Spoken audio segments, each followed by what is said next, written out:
darkness, my old friend. I've come to talk with you again.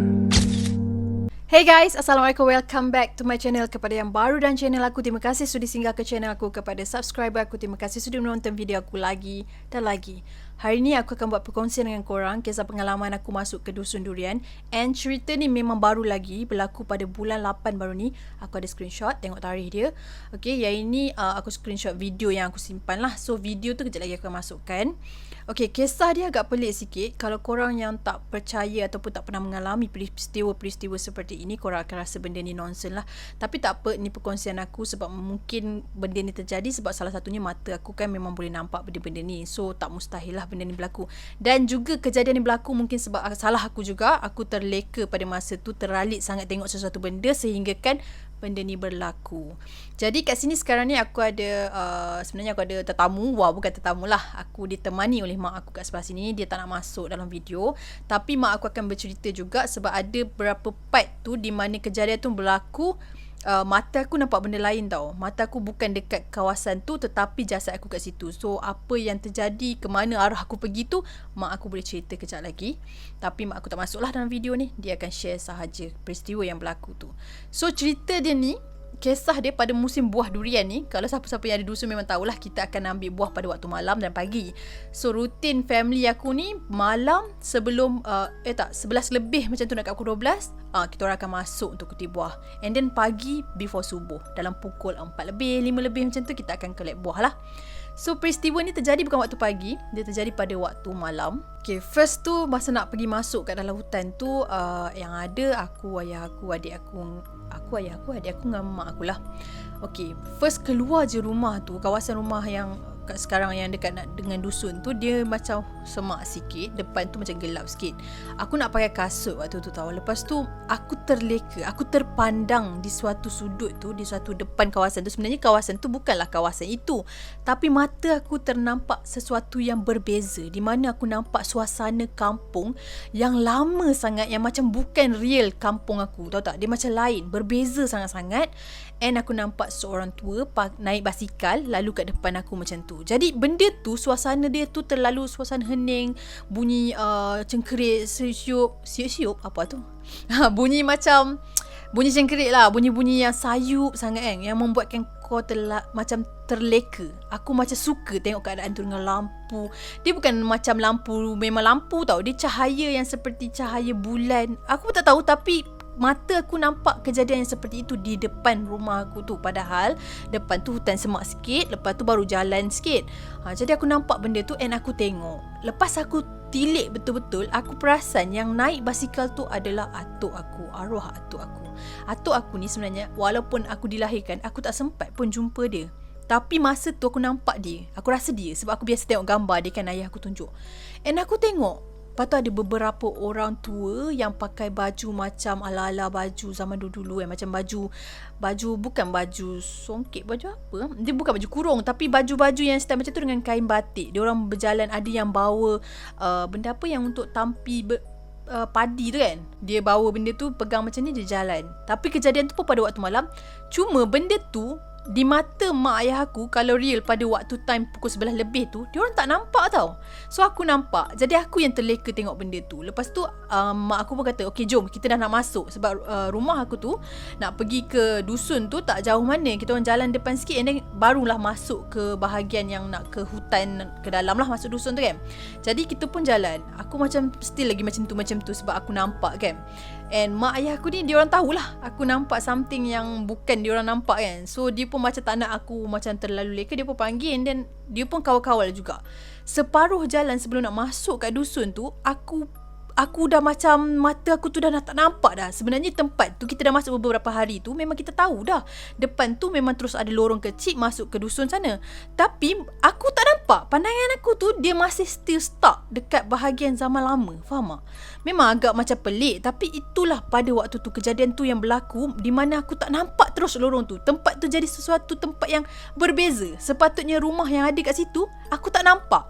And then aku macam, Umi, ayah, aku panggil. Tak nampak. Korang kat mana? Aku dah tak nampak tau keberadaan mak ayah aku. Masa tu. Lepas tu, okay, selepas ni mak aku akan ceritakanlah penjelasan ni. Okay, Umi? Assalamualaikum dan selamat malam semua. Senang cerita, kita biasakan dengan panggilan Umi lah. Makcik biasakan dengan panggilan Umi ya, santai-santai. Sebenarnya waktu kejadian tu Umi dah nampak. Dia mula memang kita nak pergi sekali lah, tegak ke depan. Tapi tiba-tiba dia dah melencong dalam 15 minit ke arah kanan. Jadi waktu tu pukul 3 ya.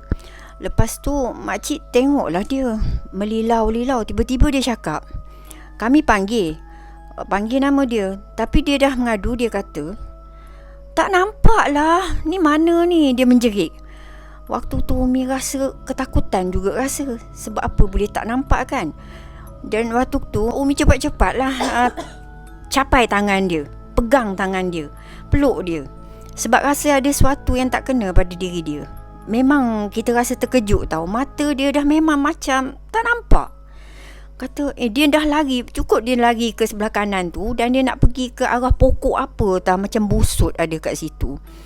Jadi oleh kerana kita nak nampak dia dah terus gitu, Umi cepat-cepat capai tangan dia dan peluk dia dan buat sesuatu lah. Kita tahu dah ada sesuatu yang tak kena pada dia kan. Jadi kita bacalah apa ayat-ayat yang patut.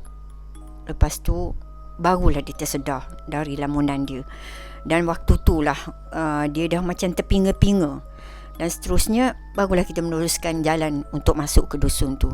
Dan saya memang cukup pantau dia lah, pegang dia, risau. Kan kita tak nak masuk kan. Ya. Tak nak masuk, tapi masa tu aku macam kata tak apalah, masuklah juga kan. Takkan sebab benda tu aku tak nak masuk. Sebab masa tu pun aku tak adalah rasa macam dalam ketakutan ke apa. So kita memang masuk pada waktu tu. So masuk je dekat dalam tu, keadaan macam biasalah. Aku memang nampak lah, sebab setiap kali masuk malam tu memang ada yang lalu-lalu, ada yang mengintai, ada yang macam mengusik, panggil-panggil. Itu biasa terjadi sebab memanglah kita masuk hutan kan. Tambah pula dusun tu bukannya selalu orang masuk. And dusun tu pun macam ada yang menjaga, tapi bukan under kita tau. Macam family aku ni macam saka semua tu alhamdulillah tak ada. Tetapi kat situ memang ada sesuatu yang memang hari-hari aku datang pun dia ada. Dia memang jaga. Yang tu biasa. Tapi pada malam tu, lepas peristiwa tu berlaku, aku masuk ke dalam tu. Okey, mula-mula aku nampak lagi pokok-pokok durian apa semua. And then apa ni? Pondok kan? Pondok apa orang panggil? Tu semak-semak sama. Tak, yang kita duduk tu. Busut. Bukan. Apa tu? Oh, dangau. Dangau. Okey. Kita orang akan duduk kat situ lah untuk nak bersihkan durian apa semua kan. Tapi masa aku duduk kat situ kejap, aku terdengar macam suara tangisan, lepas tu suara orang menjerit. And aku terus kalih ke tepi. Okey, kalau korang nampak pun dekat video ni, aku dah sertakan video tu waktu tu, sebab aku memang rakam. First aku nampak tu, aku tak ada kekuatan nak rakam. Lepas tu tiba-tiba aku rasa macam bila aku dah nampak benda-benda tu, aku dah jadi macam nak tangkap. Aku nak tengok masuk tak dekat dalam kamera. Tapi video ni yang tak fahamnya, aku nampak, family aku semua tak nampak. Tak tahulah kalau ada di kalangan korang yang boleh nampak sama macam aku nampak. Korang boleh tengok video ni Dah suluh berperan derang. Ini lampu handset.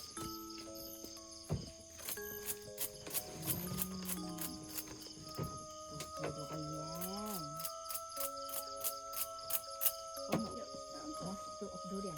Tengok.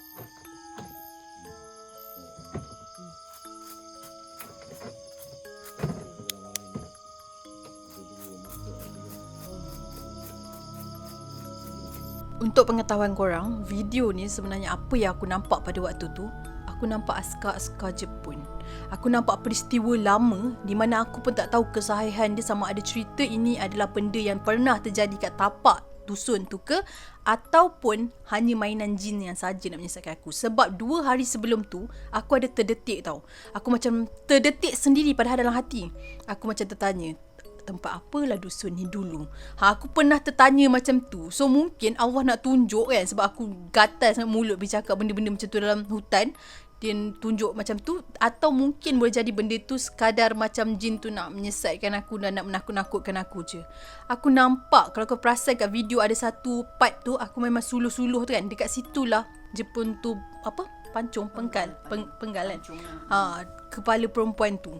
And aku memang terkejut tau. Okay, masa setiap video yang aku rakam tu semua ada tau. Ada yang tengah menyorok. Ada perempuan tu dia baru nak angkat beras ke apa macam mana tu, terus terjatuh. Kat situlah yang membuatkan aku rasa macam sebab tau. Aku tahan. Lepas tu aku pandang ke belah tepi tu pula, aku nampak orang tengah lari-lari. Ada yang nyorok belakang rumah. Padahal kat situ dusun, tapi mata aku dah nampak macam ada perumahan, ada perkampungan dekat situ tau. Jadi aku dah terleka masa tu. Tapi dalam masa yang sama, masa yang kejadian dekat dalam dusun tu, aku still dengar lagi suara mak aku, suara ayah aku tengah cuci ke apa, entah durian, buah-buahan daun yang dekat durian tu kan. Aku terdengar lah benda-benda tu. So aku macam di antara sedar dengan tak sedar, hanya pandangan mata aku je yang berbeza dengan pandangan mata yang lain pada waktu tu. Tapi tak lama lepas tu, bila mungkin sebab ayah aku nampak aku macam dah macam terselenga sekejap kan, terus diam blur macam tu, dia pun dah tahu tanda macam tu. Lepas kutik-kutik durian tu semua, kita terus keluar. And then mak aku pun banyak kali lah panggil nama aku supaya aku tak leka, tak terlalai pandang, macam tak mengelamun terus kan. So aku pun sedar. And then benda tu semua hilang. Macam memang bukanlah hilang macam tiba-tiba dia hilang macam cerita tu, tak. Dia macam terus back to normal lah. Macam aku nampak lah terus reality yang dekat dusun tu. And kita orang pun keluar. Masa tengah elok jalan-jalan keluar tu, aku ada nampak ada satu jelmaan ni, budak kecil macam tu, dia duduk kat tepi tu. Dia macam panggil-panggil tau. Tapi aku lepas tu terus aku pandang bawah tu, aku terus keluar. Ni pun ada satu video yang aku sertakan waktu kita nak keluar tu lah. Ini kat sini pun sebenarnya ada juga belah kanan kiri, tapi tak tahulah korang nampak ke tak. Tapi di mata aku, yang apa yang aku rakam tu memang ada. Kejadian-kejadian yang ada di dalam video ni semua ada benda-benda tu. Tetapi aku tak tahulah. Ada yang dekat real ada, dekat dalam video tak ada. Tapi dalam video tu memang ada. Sekiranya korang nampak, korang boleh komen lah. Mungkin korang sama juga macam aku. Kalau korang tak nampak tu, mungkin memang tak ada. Sebab kalau ikut mata mak, ayah aku, adik aku, memang diorang tak nampak dalam video ni. Tetapi apa yang aku cuba buat pada waktu tu, aku dah rakam sehabis boleh dah yang entiti benda-benda ni semua. Jadi kalau tak termasuk tu, memang dia tak termasuk di dalam video tu. Tapi masa awal-awal dan sampai sekarang pun, even aku nak masukkan video ni pun kan, aku edit nak cut yang mana satu yang tak patut ni, pun ada lagi jemaah tu. So cubalah korang tengok dan hayati betul-betul video ni kan. So sampai keluar je daripada dusun tu, dekat bahagian jalan yang tempat tadi aku terpergi ke tempat lain, terpergi ke kanan macam mak aku cakap tu, kat situ semua nampak normal. Tak nampak pun benda-benda yang awalnya aku nampak tadi. Lepas tu kita pun masuk dalam rumah. Masa masuk rumah, sebelum tu pun baca doa semua, tak ada apa-apa. Alhamdulillah, tak ada perkara pelik berlaku. Begitu masuk je dalam rumah tu, aku kata tak silap aku menangis. Kan Mi? Termenung banyak. Ada tak? Ya, ketika masuk dalam rumah je, dia banyak termenung. Lepas tu nampak dia tutup mata, tidur. Itu tiba-tiba. Biasa dia tak pernah macam tu. Masa tu dia duduk atas kursi, dia duduk termenung aja. Tiba-tiba tak berapa second aja, dia dah tidur. Tidur boleh tanya nyak, nampaknya. Lepas tu Umi pun panggil lah dia, minta dia mandi. Jangan duduk macam ni. Kalau teruskan macam ni, takut benda lain terjadi. Jadi Umi cakap, pergi mandi nanti kita buat sesuatu lah. Lepas tu dia pun tu masuk bilik air, dia mandi. Mandi pun mandi dengan adik. Mandi. Memang nampak sangatlah takut kan. Keadaan tu pun dah nampak berubah. Kalau sebelum ni dia tak pernah tidur macam tu. Elok-elok saja tengah atas kursi tu, dia boleh tertidur. Nampak nyenyak dia tidur. Pelik. Jadi bila dia dah mandi, dia dah lain sikit, tapi masih dalam kebingungan tu ada lagi lah. Dia tak begitu ceria. Lepas tu pun kita buat sesuatu jugalah untuk hilangkan apa masih yang terkesan lagi waktu masuk ke dalam. So lepas dah jadi macam tu, aku pun nak mandi lah. Mak aku suruh mandi kan. Okay, aku pun pergilah mandi. Tapi aku takut aku mandi dengan adik aku. Jadi masuklah kita orang dalam toilet. So adik aku pun ada kat sini. Aku nak bagi dia penjelasan sebab aku pun tak sedar keadaan pada masa tu. So masa kita mandi tu, apa yang berlaku? Okay, lepas tu kita orang pun masuk lah sama-sama. Time tu dia mandi dululah. Saya cuci muka kejap dekat tepi tu kan. Lepas tu tiba-tiba bila macam masa saya cuci muka tu, saya tak adalah pandang dia kan. Lepas tu cuci muka, elok dah cuci tu, tengok dia tengah tidur dalam berdiri. Masa tu kita tengok apa? Shower kan? Dia memang tengah shower lah kan. Lepas tu tiba-tiba nampak dia tutup mata. Lepas tu dia duduk diam macam tu kan. Lepas tu saya pun risau lah kan. Tiba-tiba dia diam macam tu. Saya pun macam kenapa ni. Lepas tu lama dia macam mana dia saya kejut dia. Tapi dia macam susah nak bangun jugalah. Saya macam bergoyang-goyangkan dia kan. Lepas tu baru dia macam macam tu. Tersedar macam terkejut. Dia macam tersedar, terkejut. Lepas tu dia macam dia macam terkejut juga di dalam tandas. Macam dia tak perasan. Dia tak sedar dia tengah mandi sebenarnya. Lepas tu dia macam dia macam blur lah kejap kan. Lepas tu dah settle semua tu, baru macam peristiwa ujung-ujung tu aku macam tak berapa ingat tau. And then aku terus tidur. Aku jadi macam ngantuk yang teramat sangat, yang penat teramat sangat. And malam tu juga aku ada mimpi satu yang tak berapa best, tapi aku pun dah tak ingat. Kiranya penghujung cerita aku pada malam tu, aku macam ingat tak ingat. So aku berpandukan apa yang mak aku cerita dengan adik aku cerita, ayah aku cerita, macam tu saja. So itulah peristiwa yang pelik. Tapi faham aku mungkin kejadian tu berlaku starting daripada aku yang pernah tertanya tempat tu tempat apa, dan starting aku nampak yang macam arwah atuk aku tu bawa basikal lah yang buatkan aku terleka.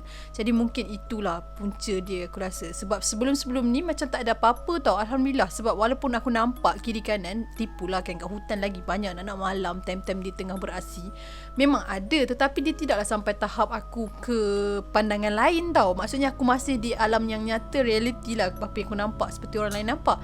Tapi pada waktu tu, malam tu, memang tiba-tiba sahaja peristiwa tu berlaku. Apa yang aku nak sampaikan kat sini, seperti yang aku pernah sampaikan kat video sebelum-sebelum ni, sekiranya kalau kita masuk hutan apa semua tu, seelok-eloknya kita tak boleh, itulah macam aku pernah pesan, mulut. Tapi itulah, kadang-kadang bila kita faham, macam kita kata dah, okay, aku tak nak mulut celupar, aku tak nak macam ni, aku tak nak macam tu. Tapi walaupun keadaan macam tu, kita akan tiba-tiba kita tercakap sendiri. Macam korang pun, mesti korang pernah alami kan. Contoh korang keluar, korang nampak seseorang ni, and then korang terdetik dalam hati, kenapa dia macam ni? Padahal kita tak nak cakap, tapi kita terdetik sendiri dalam hati kan. So benda tu yang terjadi kat aku beberapa hari sebelum kejadian.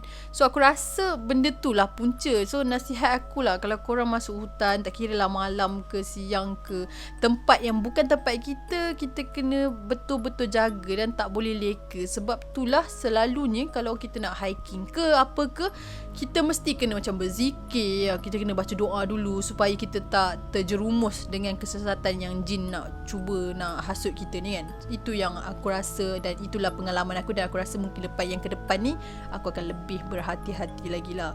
Walaupun sedemikian, mustahil untuk aku cakap kalau aku tak buat dah. Sebab yalah, kita manusia kan biasa melakukan kesilapan, dan mungkin juga akan terjadi juga. Sebab kadang-kadang bukan setiap masa. Yelah, kalau aku yang macam ni pun, bukan kata aku macam ni, kalau orang yang betul-betul alim pun kadang-kadang ada masa dia terkucil juga. Apatah aku yang insan biasa-biasa, tak ada apa ni kan, mesti ada masa akan terlupa juga untuk beringat benda-benda macam ni. So itu sahaja perkongsian aku untuk kisah pengalaman aku di dusun. Kalau aku nak cerita lebih detail tentang apa yang aku nampak, apa entiti yang seperti apa aku nampak kat dalam hutan tu, terlalu banyak. So aku ambil peristiwa yang agak sedikit pelik dalam kehidupan aku yang terjadi. Itulah sahaja perkongsian aku. Sebenarnya aku tak ada keberanian nak share video ni. That's why aku perlukan mak aku perlukan adik aku kat sekitar aku ni. Biasa aku buat video aku seorang. So kali ni ditemani lah. Itu sahaja kisah untuk hari ini. Sekiranya ada kesilapan di dalam perbicaraan aku, ada terkasar bahasa, terguris hati mana-mana pihak, aku minta maaf bagi pihak aku, mak aku, adik aku. Sesungguhnya yang baik-baik itu datang daripada Allah Subhanahu Wa Taala. Segala kekurangan kesilapan itu datang daripada diri aku sendiri. Stay healthy, stay safe. Assalamualaikum.